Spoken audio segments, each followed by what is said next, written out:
Hello folks and welcome back to Medieval Total War. I'm Conostip and this is going to be part 2 of my early campaign where I'm playing as England.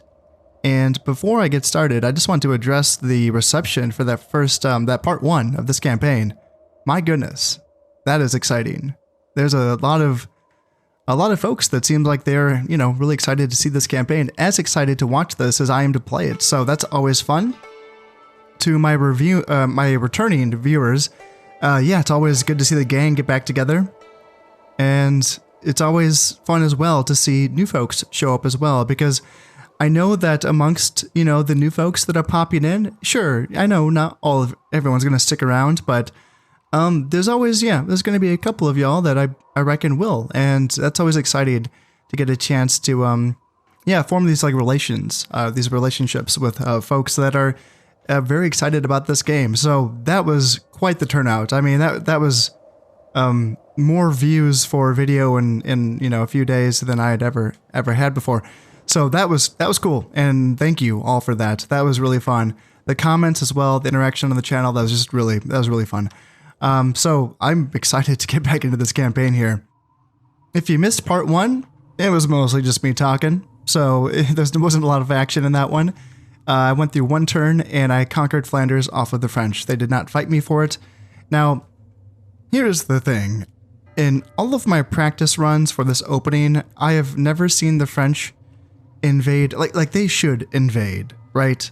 Their forces in Brittany and Ile-de-France are strong enough to take something. Anjou has one peasant there, and I'm 3 turns away before I have a fort finished. Normandy has a peasant and an archer. And again, I'm 3 turns away from having this fort finished as well. So yeah, I mean, Aquitaine at least has a fort, and it does actually have a couple troops there. Not much, but a couple. And the only French province bordering it. Oh no, Toulouse is down here too. That's right. I almost forgot about you, Toulouse. My point being though is that the French, like if it was commanded by a human player, it would and should attack, a few provinces of mine. They could at least take like 1 or 2, if not 3, if not Normandy, But I've never seen them do that. Now, famous last words, because there has been times where I've practiced campaign openings many times before, only to see a different outcome happen as I'm recording. That has happened a few times before in previous campaigns. My Julia campaign.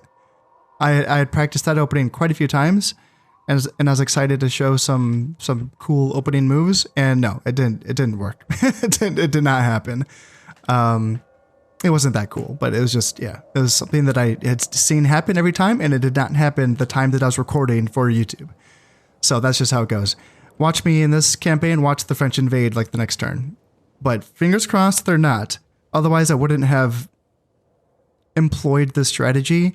If I knew that the French were going to attack me within the first 4 turns, that's, the time it takes to build a fort, then I would have blitzed them. I would have followed that get rid of France as soon as possible strategy and just live with having a 6-province border. But since I've never seen them attack me in the last, first few turns of the campaign, this should be safe, I think, even just 1 peasant in Anjou. It feels scary. I don't like it. But I've never seen them take advantage of this. So that's, fingers crossed.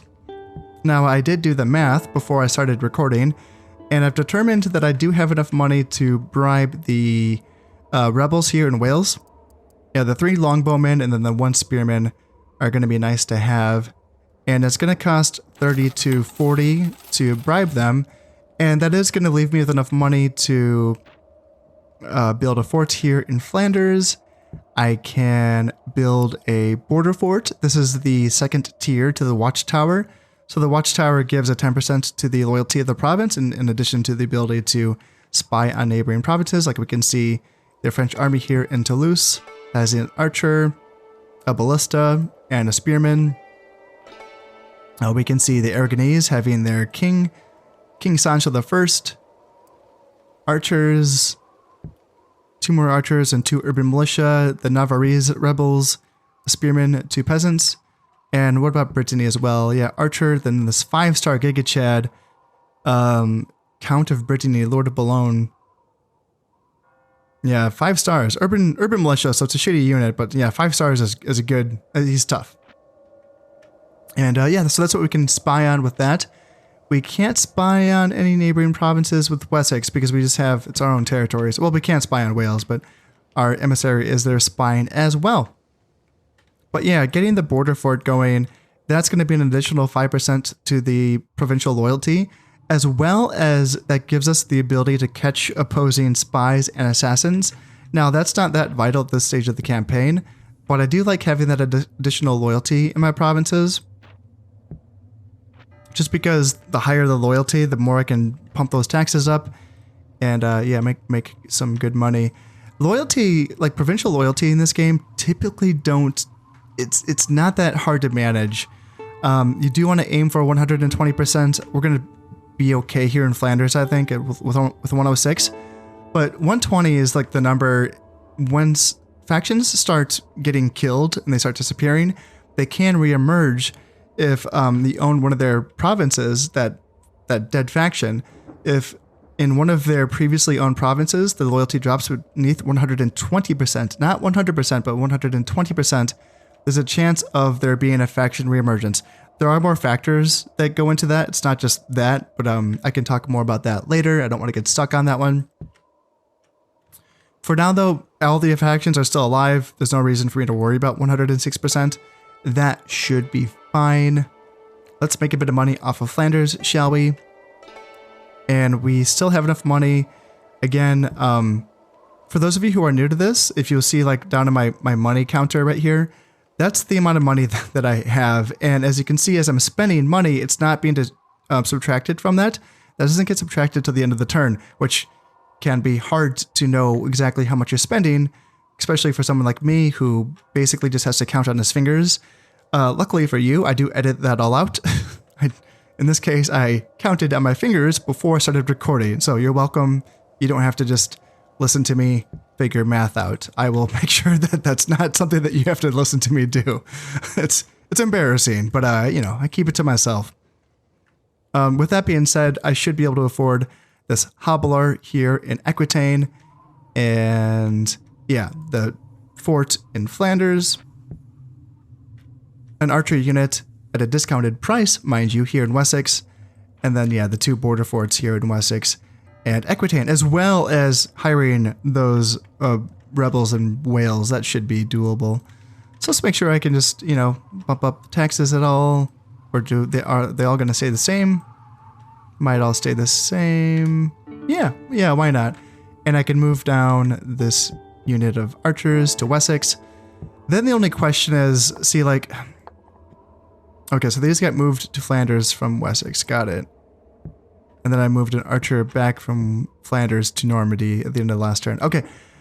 Okay. 2 archers, a hobbler, and a peasant, and the king. Would the French counterattack? I've never seen them counterattack. But if they would hit Flanders because this is like a wealthy province.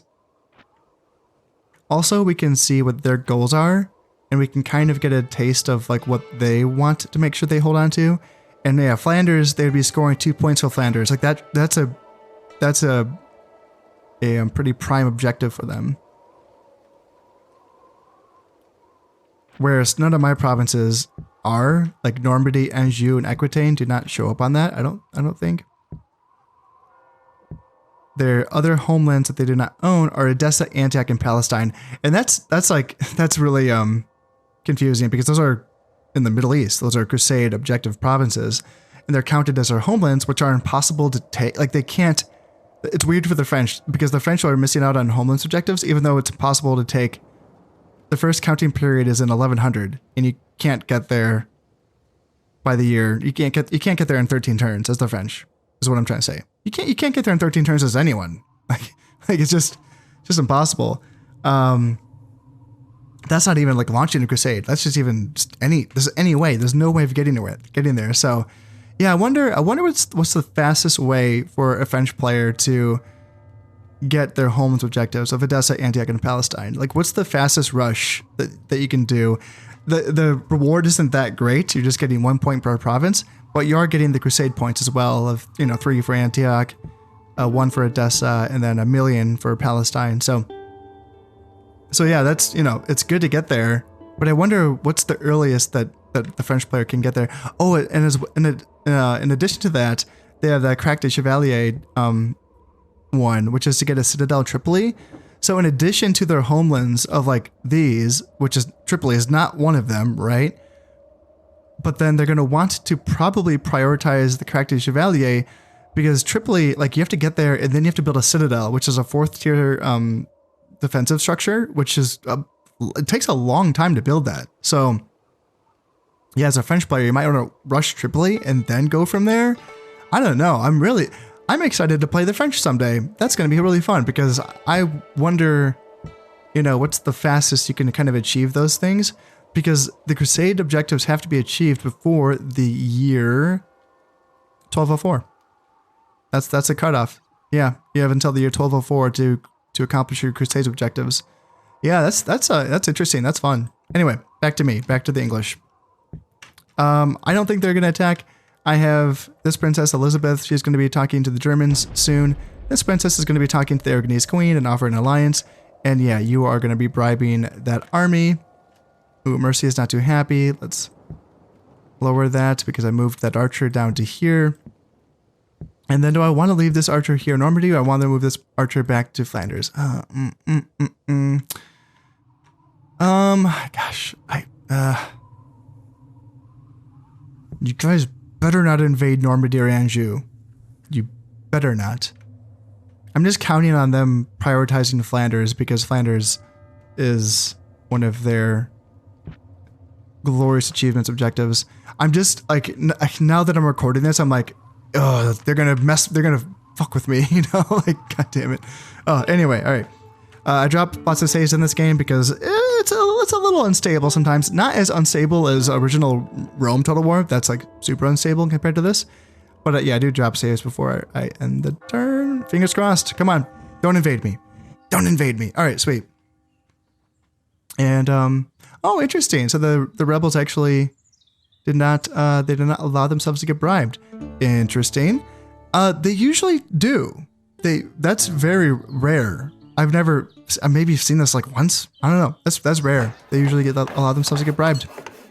All right, border fort is finished. Border fort is finished. Famine in Normandy. So income halved in Normandy. That's not good.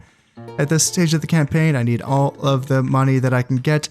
And something that's not mentioned in those messages that are like talk about natural disasters and famine and plague and stuff.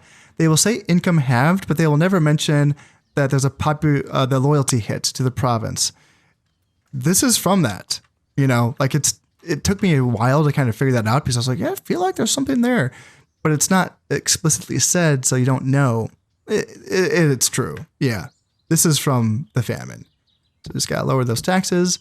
So you're making even less money now. Yeah. 143 off of Normandy. And even on low taxes, it's just at 160%. So yeah, Normandy got hit hard. Yeah, that's rough. All right. She is the one going to Aragon, so there's no German emperor here in Lorraine. We're going to keep moving along. We're going to go to Franconia. I think that's typically where I find him. So hopefully he's going to be there. And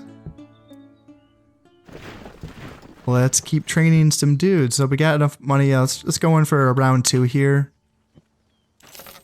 So 4860, goddamn. Oh, that sucks. So he became more loyal because he resisted the urge of, yeah, he gained more loyalty. Now I've seen, so this is interesting. I've seen folks say that rebel loyalty will decrease over time. That's a little confusing to me because rebel loyalty typically is only at 0. I'm pretty sure he gained this by resisting my bribe, I think is how that happens. So very unlucky on my part, having to, shell out that much more money to get this guy. Now, it's my understanding that the valor for emissaries has nothing to do with the price of bribing rebels, soldiers, or whatever, nor does it have anything to do with any other diplomatic anything.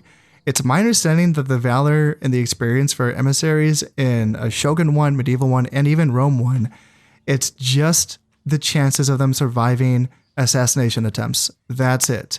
In Rome, it also has to do with the chances of being bribed. So you can kind of stop your diplomats from being bribed, but from other diplomats by having higher influence.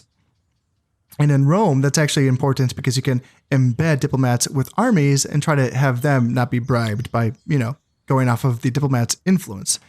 In this game, it's just assassins. So like that's my understanding. It's not anything else. It's no diplomacy, anything. It's just assassins.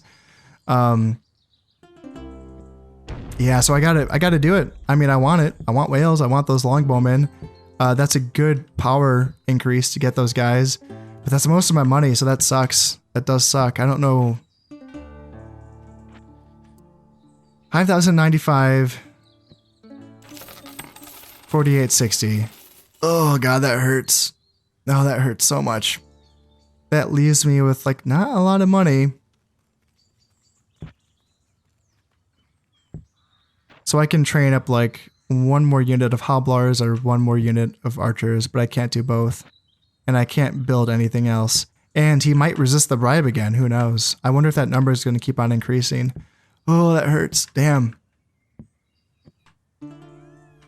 After careful consideration, I'm just going to be going with a hobbler down here in Aquitaine.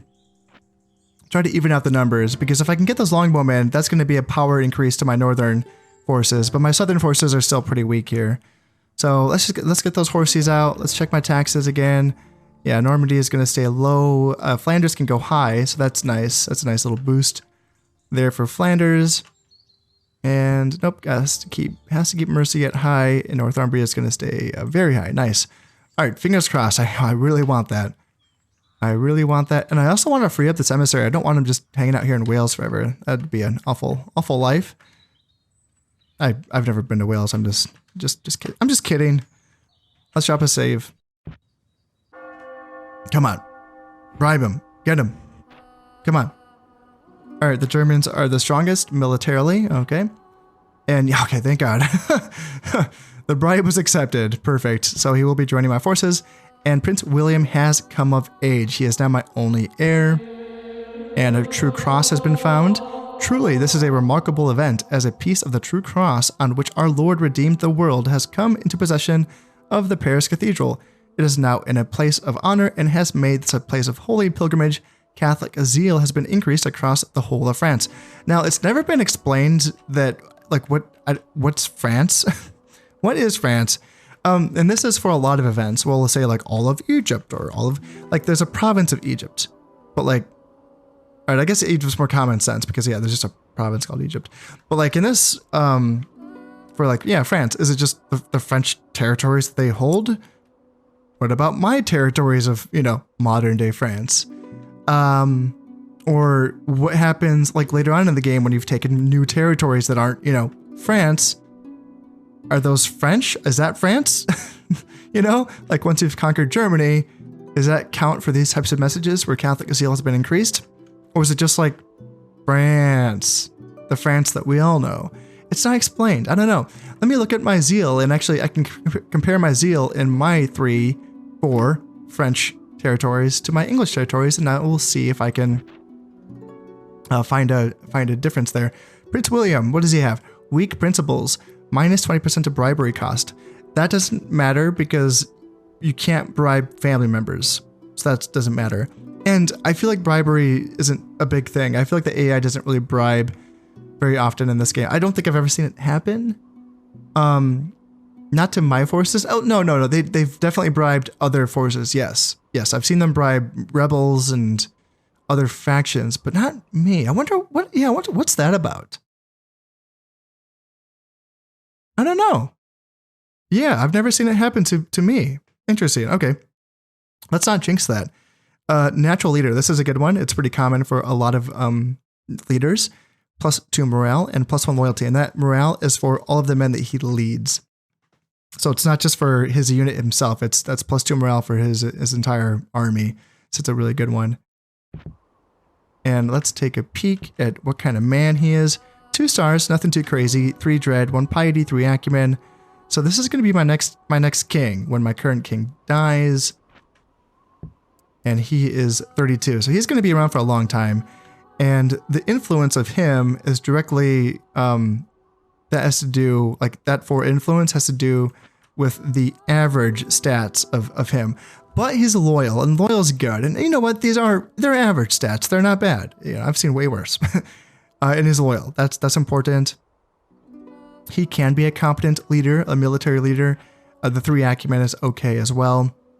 And I think I would like to send him right off the bat to Normandy to kind of get him into a place where, yeah, spread out the leadership a bit more. Now that this Welsh army has been bribed, they're not under my control now. As you can see, I can't like move them around yet. They get bribed first, and then they kind of take a turn to be under my control, and therefore then I will be able to command Wales. I can't do that yet. So let's start moving my emissary away from this. And, ooh, no German emperor in Franconia. Yeah, speak of things happening that never happened before. Nah, I'm sure this has happened before, but not on my watch. All right, so where I have to, like, this is a lot of guessing right now. Saxony, Brandenburg, Silesia, Bohemia, Bavaria, or Swabia. Where in the hell do you think the German... I don't know. I'm thinking Swabia. I don't know why. It's just... That's a wild guess. Alright, I don't have a ton of money to spend right now. Not a ton. So, let's think about this economically. I'm still waiting on my forts to be finished. 1 turn for Normandy and Anjou, 2 turns for Flanders, and then, yeah, 1 turn for Mercia, Northumbria. So I can only build buildings here in Wessex and Aquitaine. And I want to build stuff that's going to be getting me the most money. I can get a salt mine here in Aquitaine because I do have salt as a resource. This is not a trade resource. This is just like a resource that can mine. Trade build goods would be wine. Now to trade that wine, I need to build a trading post, and most of the trade money in this game is made via sea trade. For that, I would need a trading post and a port. They don't need to be built in any particular order, but the trading post can get me some money via land trade. Not a lot. It's just a trickle. But it does tell me, I think. Does it not?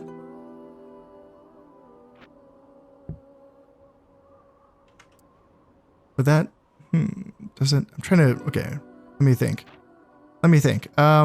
Aquitaine, I'm trying to remember, I thought it does tell me. Aquitaine, and it tells me, yeah, mining, trading, cathedral.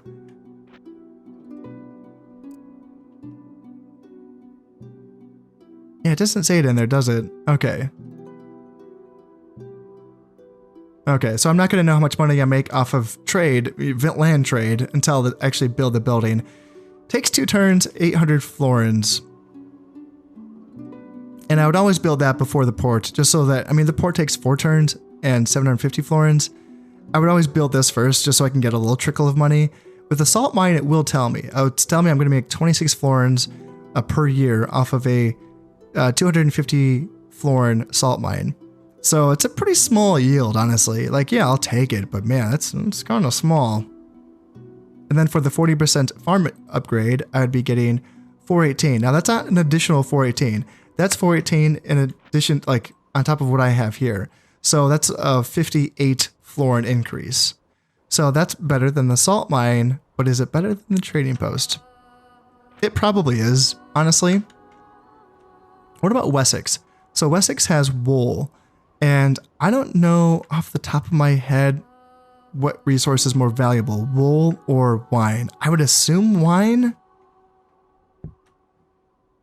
I would assume it's wine. But then who am I trading with? My neighboring provinces are Navarre, Aragon, and I can trade. I'm pretty sure that trade, land trade can happen with my own territories. Sea trade cannot. Sea trade is only with foreign ports. So I would have 1, 2, 3 provinces to trade with, whereas Wessex would have 1, 2, 3 provinces to trade with on land. Economy. So this would get me 380 florins. So that's a pretty good boost for my farm income. And it's a 20% increase cost. 600 as opposed to the 40%, which costs 1,000. Yeah, that's expensive. That's a lot of money. So yeah, I'm tempted to get the improved farmland here in Wessex. That only takes 2 turns. Yeah, it takes 2 turns to build farms, I guess, in Wessex. Okay, well, fine. That's how much it takes, I guess. So that's going to be 600 florins, and that's going to leave me with roughly 1,000 florins left to spend, and I probably should still spend that on something. Salt mine, trading post. Salt mine, trading post. I still want to train up more soldiers too. Okay, I will get the salt mine because building this will allow me to train another set of hobblers and then another set of archers. And that's probably going to be good for this turn, I think. There we are. That is all looking good, and I have checked my taxes in my provinces to adjust that. Let's drop a save. Let's end another turn. And this is going to be that last year before those forts are finished. So, yeah, no French attack. And Wales has been conquered. Hell yeah. Awesome. Yep, forts is finished in Northumbria, and Normandy, and Mercia, and Anjou. And then the King of Hungary has sent an emissary. He brings an offer of alliance. And so this is important. If I accept this alliance with him, that means that if I attack him ever, well, as long as we're allied, I will lose influence. And if he attacks me, vice versa. Now, Hungary isn't a place that I ever intend on going to. I don't see myself ever... See, that's the thing. You have to really think ahead here and be like, all right, do I ever want Hungary? And I'm like, no, I don't think so. I think I'm good on that. You know? And if anything, like that gives me an Eastern ally that's on the eastern border of the Holy Roman Empire. You know? So yeah, I don't mind this. I can accept an offer of an alliance with him. He's already allied with the Italians. Good for him. Making friends in low places, I see. And still, yep, still no Roman emperor. All right. All right. Okay. So he wasn't in Swabia. I guessed wrong. Damn. What are we gonna do? Just keep looking, I guess. My goodness. Yeah, there's a lot of I just want to go. Let's just sweep through. Yeah, let's just go the slow way. Loop around. Are the French training forces here in Toulouse? No, they're not. All right. No, they're not. All right, one turn away before we have a fort that's finished here in Flanders. Let's start building a fort here in Wales. Huzzah. And we have 2,300 in the bank, so that's what we can spend. And we have a governorship of Wales that we can hand out to someone. Is there 4 acumen anywhere? Yes, hey, 4 acumen right there. Didn't even have to look that hard. Yeah, income's 131, not super duper great, but 4 acumen is all right. 1 loyalty, there we go. 183, and loyalty's rough. Okay, Wales has to go down to very low. Shoot, I probably should have picked someone with better dread. Oh, I made a mistake. Mercy is low too. I can just lower taxes there. Okay. Yeah, I made a mistake on that. I should have checked the population loyalty of Wales before I gave out that governorship. And I should have gave it to someone that had some dread and not just, you know, acumen. I got greedy. I just wanted that money. Well, the good news is, first off, 99% is pretty good. That means there's a 1% chance of a rebellion here this year. That's pretty low. The other good news is this. I can simply, for one thing, I could just move up this peasant and bring it to Wessex. However, that puts me at that less than 100 person, you know, limit that I talked about in episode 1, where if you have less than 100 men in a region, even if your population loyalty is good, you could still end up with a bandit rebellion. So I don't really want to send him there. What I'd rather do is, instead of building that fort, doesn't feel great, but I could just build a watchtower. That's going to give me a 10% boost to the population loyalty, and that will get factored in before the game does a dice roll to determine if there's a rebellion here. So the building effects do count on the turn that they are built in. So this will get me up in time to save me from any potential rebellions coming from Wales. So that should be fine. Flanders, let's see. So now we can start building stuff in Anjou, Normandy, Mercia, and Northumbria. Not a lot of money to spend though. And I can't move these troops from Wales until the loyalty issue is figured out there. Let's plop these peasants in these forts just to clean things up a little bit and make things look nice and pretty. We can leave Prince William out and about. And we can keep just have a whole army of horses here in Aquitaine. Alright, so what do we want to build now? Yeah, just watchtowers. They're just cheap and easy. Cheap and easy, and it allows us to spend our money elsewhere. So let's just get down those in Northumbria, Mercia, Anjou, and Normandy. Perfect. And Wales. Yeah, why not? And I can train more soldiers as well. Let's just keep going. Archers for now. They're just so cost effective right now. It's funny because I think I started this campaign saying, yeah, I don't spam units. And here I am literally just training hoplars and archers. Oh, I can also read these out to you as well. Hoplars ride small hobby horses and are useful scouts and pursuit troops. They come into their own when an enemy must be driven from the field or captured for later ransom. They're not heavily armed or armored, but can't put up much of a fight against nobility. So yeah, they're light cav. And having light cav at this point in the game is wonderful. I will never, ever be upset about it's like, oh, my light cav they can't beat heavy cav. No, I don't care. I just want them to chase down running away men. That's all I want them to do. That's their only job. Archers. Archery is a survival skill. It helps put food on the table, assuming that the archer isn't hanged as a poacher. Using the same skill in battle can bring down an armored man, although short bows are not quite as efficient as true war bows. That's kind of weird. Most archer units in this game that just use the regular bow, it's just the same bow. All the archery stats themselves, accuracy, power, range, are all the same. The only thing that looks like a bow that's different is going to be the long bow. It's different. It's longer range, more powerful, armor piercing, all that good stuff.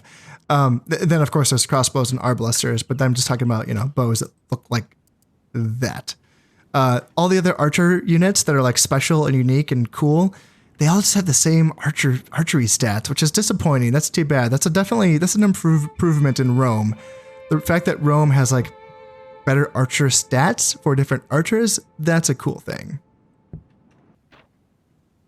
Moving on to urban militia. As cities and trade grow, so does the need for local defense. Some towns and cities can provide a locally raised force recruited from among apprentices and journeymen. While they only have limited training, their polearms give them an advantage against armored troops, and they are more disciplined than peasantry. Yeah, barely. These guys are very, very low tier. Now, they do have an advantage versus armor, or a bonus versus armor. I don't want to say an advantage. That's giving them too much credit. But they wear virtually no armor and, no shields. So they're easily, vulnerable to missiles is accurate. Strong charge is giving them a little bit too much credit. But yeah, poor morale and weak defense is pretty bad. The thing is that at this stage of the campaign, you do want something then that can crack armor. Now, there isn't a lot that has armor at this stage of the campaign. What does have armor is going to be the Royal Knights, the bodyguard units for the characters. So if I ever have to face the French king or one of his sons or brothers in battle, it's one thing to say, hey, it's fine, I can shoot all the peasants that they have. Okay, yeah, but like a couple of units of Royal Knights can mess you up if you don't have a tool that can beat them. Now, is the urban militia unit the tool that can beat them? I wouldn't put it that way. I will say this though. If you have one of your Royal Knights fighting one of their Royal Knights, and then you have one of your urban militia charging into the rear of their Royal Knights, okay.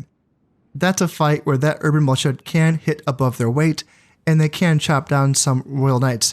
Do you want them ever taking a charge from a unit of Royal Knights? No, no, no, never. Never, never, never. To that effect, they can work well with spearmen. Spearmen can do an okay job of holding that charge. Royal Knights, luckily, are only 20-man units. So that's pretty small. 20, you can see the, okay, yeah, it's down there. Oh, right there. Yeah, there we go. 21 men. So 20 for the bodyguard, 1 for the king. And I really like in this game how the unit sizes are different. 60 men is the default unit size. 20 is for the bodyguard unit. 40 is for like a default cav unit, and then 100 is for peasants and spearmen. So it's nice. I like that. It gives me, like, it gives like a decent holding power to the spearmen units. It makes it so the cav aren't too overpowered. I really like that. It's funny going back to Shogun 1 and all the units are the same size, and it's like, whoa, man, a 60-man cav unit's pretty big. It takes up a lot of space. So I like the way they did it in this game. I just don't like that these stacks are limited by the number of men in them, which is very annoying because you will hit a point where you can't have a full 16 unit stack on the map if you have like too many spearmen in that army, which is very annoying. Now you can still fight with those full 16 units in one wave in a battle, but you can't group them together in one stack because they take up too much men in one stack. It's very annoying, and it makes it these games bring out the OCD, and I think a lot of us. And if you can't clean up your armies to make them look neat, it's like, oh god, I just have like 2 spearmen just hanging out right next to the rest of this. It's just, oh, it looks awful. It looks so bad. Now I am going to resist the urge to train up to having 2 peasant units in each province. That's something that I've been doing like forever in this game, is having 2 peasant units just to kind of make sure I never dip beneath that like 100 man like line that I need to cover to not have those brigand rebellions. But I need to get over that. Like, that's just extra upkeep that I'm paying for. And I mean, I liked having the extra bodies in the provinces because extra bodies will deter enemy attacks. Because I do think that I think the AI, like I think a lot of people think, okay, the AI is a computer, it can see everything. Well, I think the AI acts like it can't see everything, and I think that it does want to have vision on provinces before it attacks. And that might be part of the reason why the AI seems so hesitant to attack in the very, very early stages of the campaign. Like the fact that they don't take Anjou or Normandy off of me when I have virtually nothing there makes me think that they can't see it. That's what that's kind of telling me, is that they don't see it. So they're like, oh, I don't know what's there. I don't know if I can attack. And when you start to see other factions, like neighboring factions, like plop down their emissaries in your provinces and they're not doing anything, they're just hanging out there. Yeah, it's like they're spying. Now, it's a little weird because you'll see like multiple emissaries hanging out there of the same faction. And you're like, okay, you don't need 2, you just need 1. But I think it's the same idea. I do. I think that they want to know what you have before they attack. I think that's kind of the idea there. All right. So I'm going to limit it to just 1 peasant hanging out in each province. That's going to be my limit. I have to learn. I can't keep being, just spending all that money, all that upkeep for nothing. So yeah, still training peasants, or not peasants, but archers and hobblars. Building everything everywhere. Let's train up a peasant here in Mercia, just so that I can bring that peasant, since I can't train peasants in Wales yet. I'm going to train up a peasant in Mercia and then bring it to Wales so that he can garrison this, so that these units can leave Wales as fast as possible. So hopefully that can be next turn. I don't know, but for now... Oh yeah, and my emissary is going to help my princess try to find that German emperor. He's around here somewhere, so he's going to be coming down and he will be helping out. So let's drop another save and let's keep plugging along here. Oh, no shit. Flanders invaded. Wow, the French they went for it. I wasn't expecting this because this is a bad idea.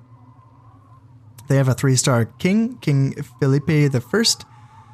They have 3 archers versus my 6 archers, and I have 1 peasant. They have 1 peasant.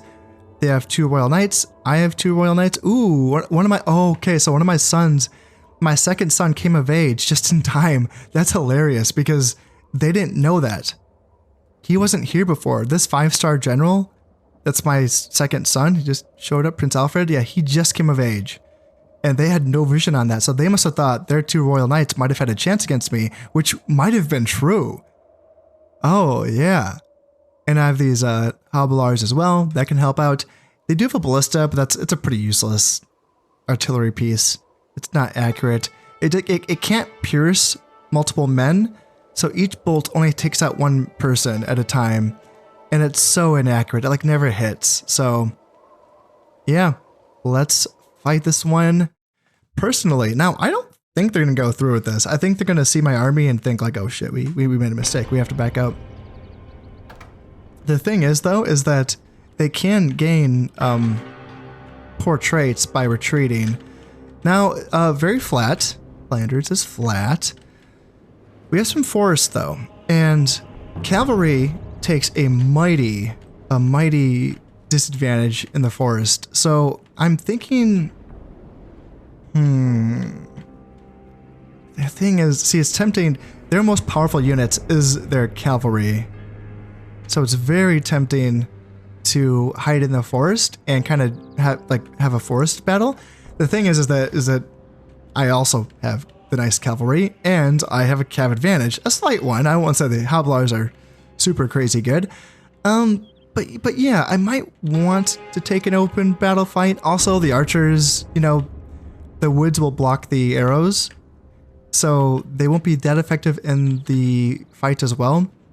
What I can do is I can draw out in the open here, and then essentially like hide maybe like a unit of Hobilars in the forest. That's an idea. And then I can have them ambush the enemy. This is a weird battle line. 2 lines of archers, 3 units each, peasants in the middle. They're gonna be a little bit of a speed bump, if anything. And then yeah, royal knights on either side, king on the right, the side of honor, and then Hobilars hiding in the forest, also a sign of honor, in my humble opinion. So yeah, I just, man, would they actually attack? Are you guys actually gonna attack? They could just move through the forest too. That would be smart. Yeah, they could just move through the forest to try to mitigate the damages from my archers. So if that's what they do, then let's back up here and here. Peasant move back, and then you and you. And it looks like, all right, so yeah, they're not gonna be marching through the woods. They just wanted to. Okay, and ooh, and it's starting to rain. Okay, so that's not good for my archers. That's gonna be mitigating some of the damage and the effectiveness of my archers. Shoot. I'm gonna be putting my Prince Alfred in the forest now. It's funny, I feel like the AI doesn't have object permanence because I feel like when they've seen this unit go into cover and they've seen it basically become concealed, that, you know, they should know then that unit's there, but it seems like they don't have that. Now, don't take that, I don't know, I'm just guessing. They might, but I don't know. There's been, I've had reason to believe that they might not be able to tell. Are you even hidden, dude? Yeah, you're not quite hidden, are you? All right, so I'm bringing my archers. Let's see. Yeah, you guys need to get into the fight. Yeah, you guys need to get a bit closer. And I do have my archers strung out in a long line because that is going to make them shoot more effectively if they're in deep ranks. So let's get Prince Alfred coming out to hit these knights. Let's go here. And yep. And let's get my Hobilars coming out as well to help out in that fight. So yeah, they're down to 8 men. And let's get my king moving up here. And let's see, peasants try to stop their king, and hobblars. Yep, let's get that. Get that. And here, let's shoot at these peasants here and try to break them before they hit our archers. And let's go into the king here, and let's go hobblars and go after those peasants. So yeah, the peasants are running away. Perfect. And yeah, archers are running away. Let's go up here and get into range of their archers. Set my guys to run, and let's get these guys up here. And yeah, so he's running away. Let's see if we can capture him. That'll be wonderful because we can get money off of that. All right, hobblars are doing a good job, and let's put some firepower on those archers so those hobblars can take them out. Oh no, is he gonna get away? Oh, hobblars, do not let him get away. Hobblars, get him. Get him, get him. And let's just chase with our archers. Here and then here. And yeah, peasants. Put some pressure on those archers. And oh man, if we can get that king. Oh no, hobblars, you're going after the wrong guy. Godly. No, because yeah, we could ransom him. We could get a lot of money from him. Yeah, that dude is booking it. Oh man, he's got it. God damn it, he got away. That's too bad. Alright, well, let's try to clean up the foot troops that he left behind. Got a couple archers there, and we got some archers over there. And oh yeah, they got some ballista as well. I'll let the ballista leave. Ooh, that's a big unit of archers though. 51 archers. Yeah, if we could get them, that'd be nice. And there we go. We're getting those archers run down, and Prince Alfred should get into these archers as well. Oh yeah, I just remembered that this game doesn't tell you if any of your family members have died until the end of the battle. So like in Rome, you'll find out during the battle if someone's died because their picture will gray out. But that doesn't happen in this game. This game, like, you just find out later on that like, oh shit, you lost your king and your prince, and you're like, what? No way, you know? So hopefully that's not the case here. This unit lost 3 men, my king's unit lost 3 men, and my prince's unit lost 5 men. And I'm pretty sure the individual characters themselves have more hit points just by default.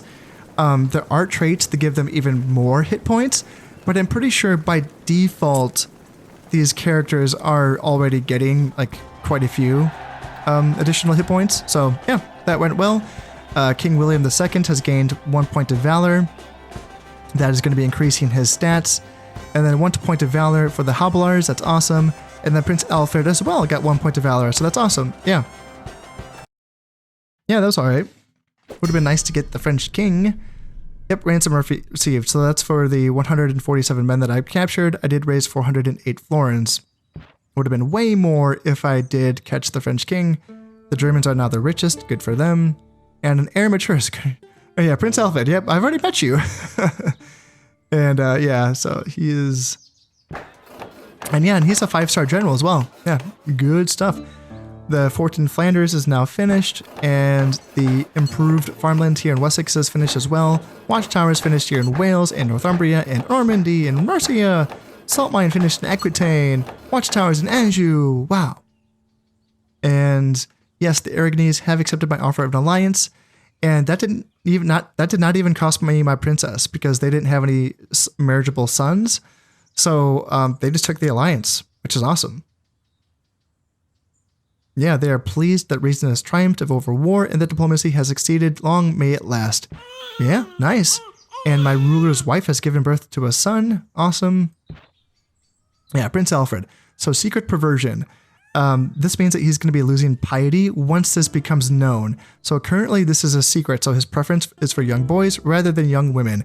He has managed to keep this a secret so far. Right now, this doesn't mean anything. When it becomes known, he will lose piety. So, I don't know. I don't think that's that important. Killer instinct. So he has a talent for killing, making him quite effective on the battlefield. And discomfiting those who stand against him. +2 valor, +1 dread. So this is all good. Valor makes him a good fighter, as we just saw. That's probably why he's kicking the French ass on that battlefield. And then dread as well just makes him, you know, a good ruler. He's never going to be in command of the realm, though. His older brother is going to be in command. King William II, because I keep building a bunch of buildings. Now he's gained the builder trait, so that's going to be plus in happiness in all provinces. Perfect. That lets me raise my taxes and keep them higher. And it looks like I lost a couple generals in that battle, or not generals, but I lost a couple governors because I have these governorships available for Anjou and Normandy. Yeah, actually, this is kind of good news because good and bad. So the Normandy governor was a 4 acumen guy, so that was good. But now I can look at giving this 1 command star to someone else. Although I guess I don't really have a good candidate for that, honestly. I'll take a peek though and see who I want to give that to.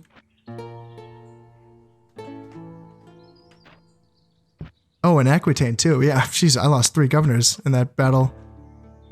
They all must have been, yeah, were they just literally just like all the archer? Oh, yeah, that was weird. Were they all just like archer captains up there? Yeah, that was interesting. All right, well, that's fine. We'll just find new candidates for that. It might not even be that desperate now. Like, I might be able to hold out and wait till I find high acumen guys. I was really desperate to find anyone I could in the first turn of the campaign, just so I could get whatever money I could. I don't know. I might be more picky now. I'll see. I'll see how I feel about it. But yeah, this French king, Jesus, he has a shit ton of acumen. Oh, and the way that works. So like the ruler's stats, like what do they actually mean? Because the governors, their stats apply to their province, obviously.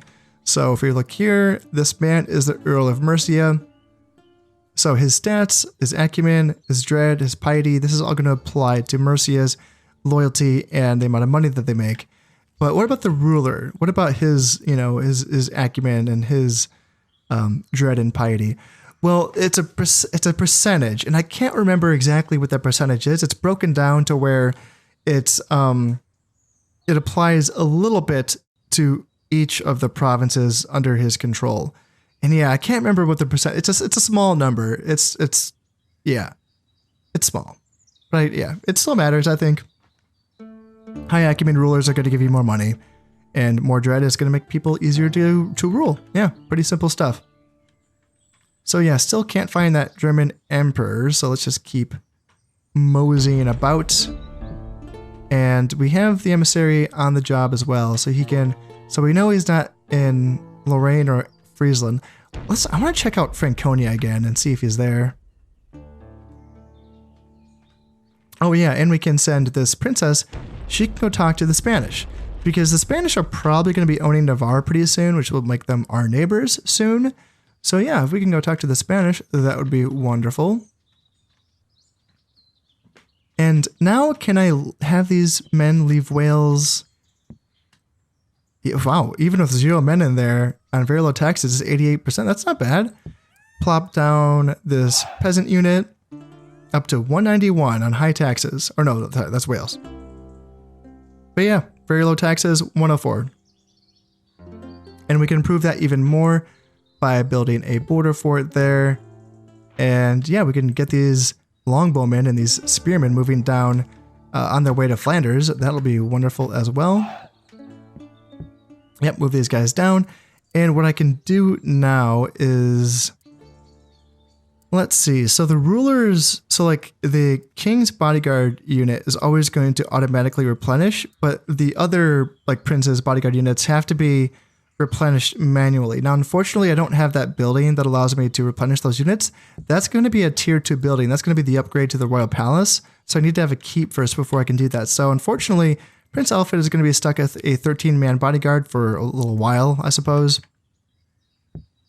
But I can have him come over to Normandy. How's his loyalty? Yeah, it's fine. Yeah, he's good. Good dread, good command, decent acumen. Piety is pretty low, but don't really care about that.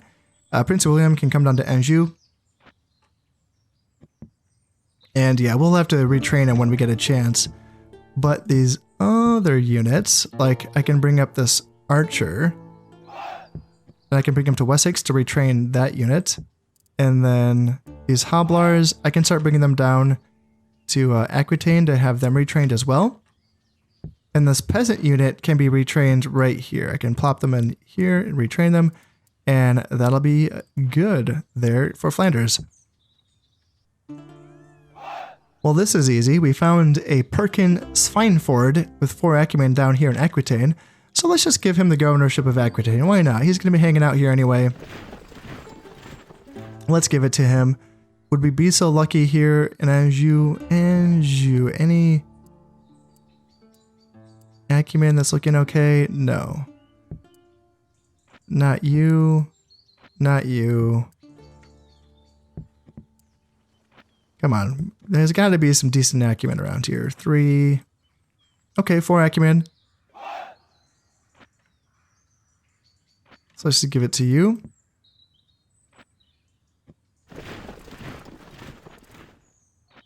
And we just want one more guy with 4 acumen. 2, 0, 3. Oh, you have some man of principle. So plus 50% cost of bribe. That's funny.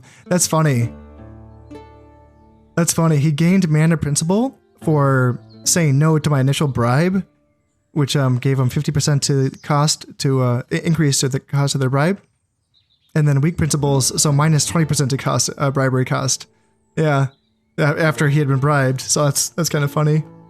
But since he's not a governor, you see how all of these guys are 0 stars. Now the governor, the man that I made governor, is now technically the head of the stack.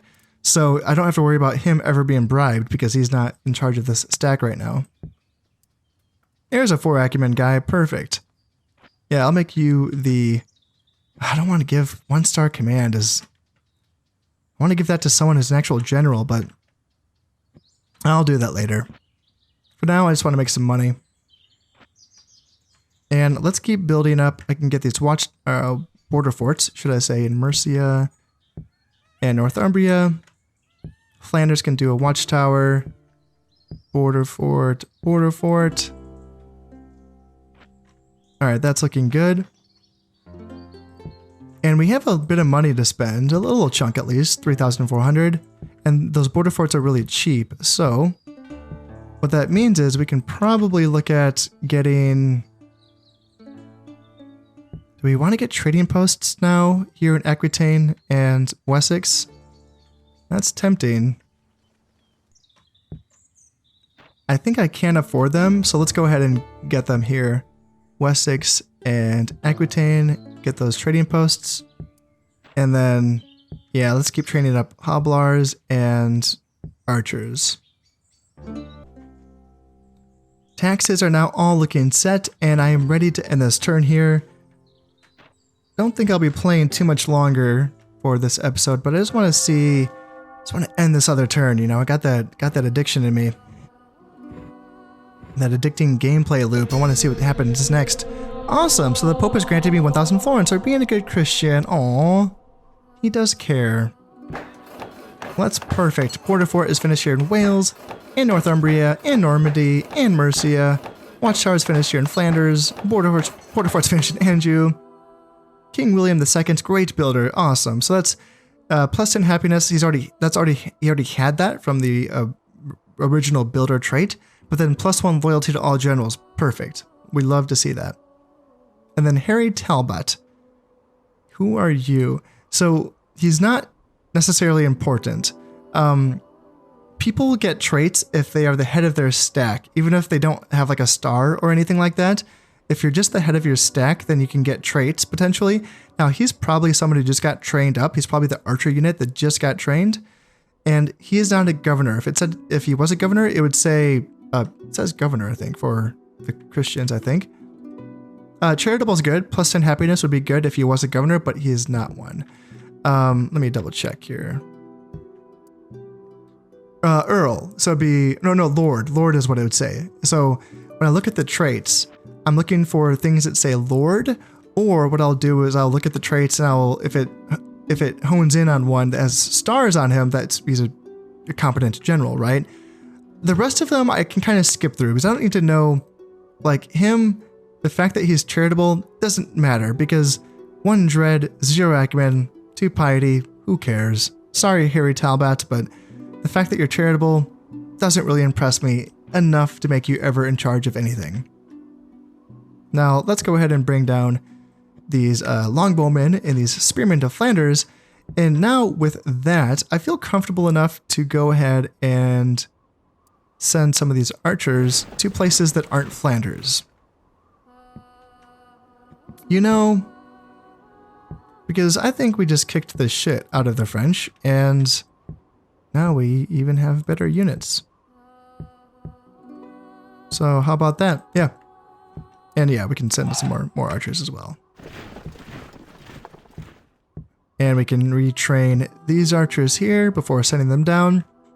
And yeah, we will be making an effort to start to distribute these forces a bit more evenly between Aquitaine, Anjou, Normandy, and Flanders. We're not going to be just focusing on Aquitaine and Flanders. We do need to protect all of our borders here. We've just been focusing on those two provinces because they're kind of the linchpins of our line. But yeah, we will be working on these other provinces shortly. I think that now that we have the border forts finished here in Anjou and Normandy, what we can do now is to build the town watch building. That's going to allow us to train the urban militia, the units that I talked shit about. Hey, I gotta get some infantry melee forces at some point.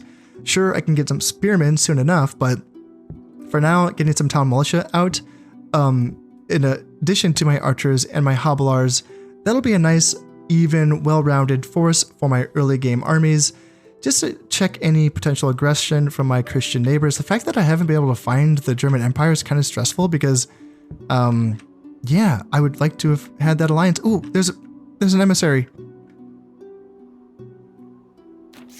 Yes, an alliance.